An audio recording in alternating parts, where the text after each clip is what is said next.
shooters, downrange 45 here.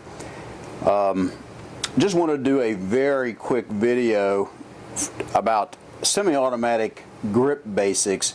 This is for the new people. The old timers aren't going to benefit from this, but for anyone who's just trying to get started and they haven't mastered those grip fundamentals, when you get your handle on this concept, you're going to find that your shooting is going to take a dramatic leap forward. You'll really appreciate the additional control that you have over your firearm. And again, this applies, what I'm talking about today really just applies to semi-automatics. I've got the blue gun out today, and the first thing that you want to remember about a semi-auto is you want to start with your right hand, or your shooting hand. You could be a lefty, but in my case it's a right hand. Your shooting hand, get that hand spread out in a V and mate that hand up underneath the slide as high on the grip of the handgun as you can go, and still make sure that you're going to be able to clear the slide. You don't want to get slide bite back here within the web of your hand, but you're going to have better control if you can keep that high. Some guns have a grip safety built in, kind of a beaver tail that comes out here that protects the web of your hand. And there are some aftermarket products. This blue gun is based on a Glock, and there are some aftermarket products that you can have installed to protect your hand a little better. That might help you. But just get comfortable in there as high as you can with and avoid the slide bite.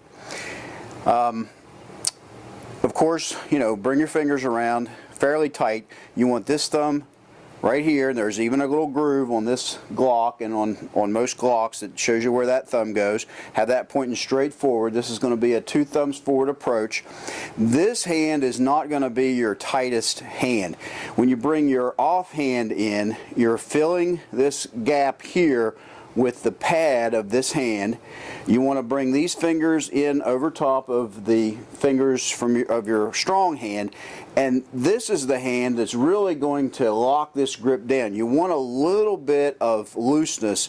You can say kind of like you're holding a bird. There are some similarities in golf.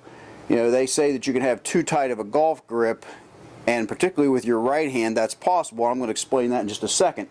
But you're going to bring your off hand in, fill up this area here, and then here's one of the things that is absolutely critical, and the main reason I'm doing this video is to make sure that you do not underestimate the value of this off thumb. And right here, right underneath the slide, make sure that you don't place it someplace that's going to interfere with the operation of the slide.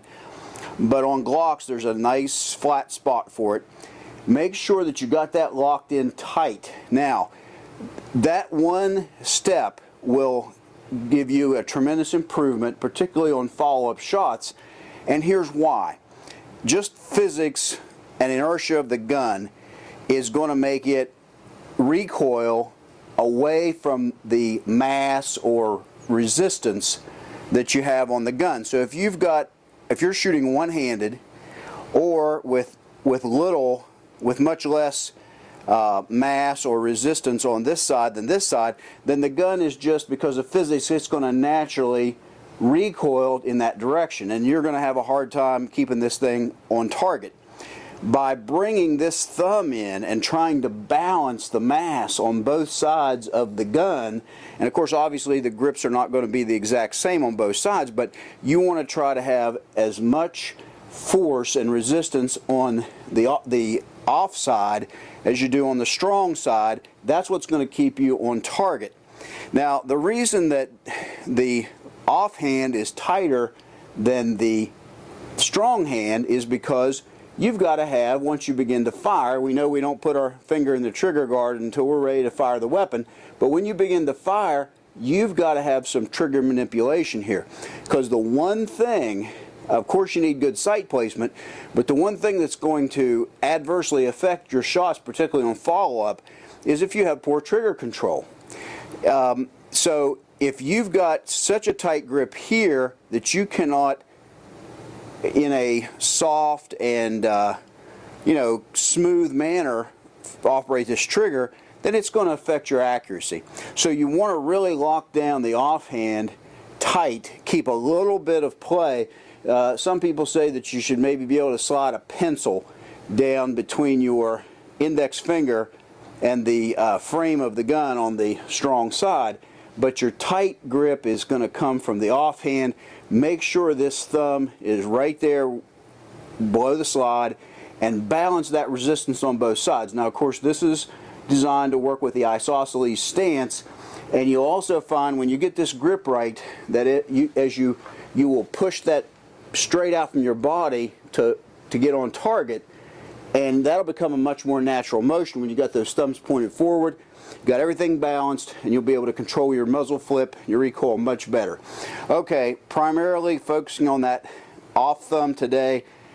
Some people, you'd be surprised, they've heard it, they've seen it, but they don't focus as much attention on this off thumb as they need to. Once you get that down, you'll see a great improvement in your accuracy.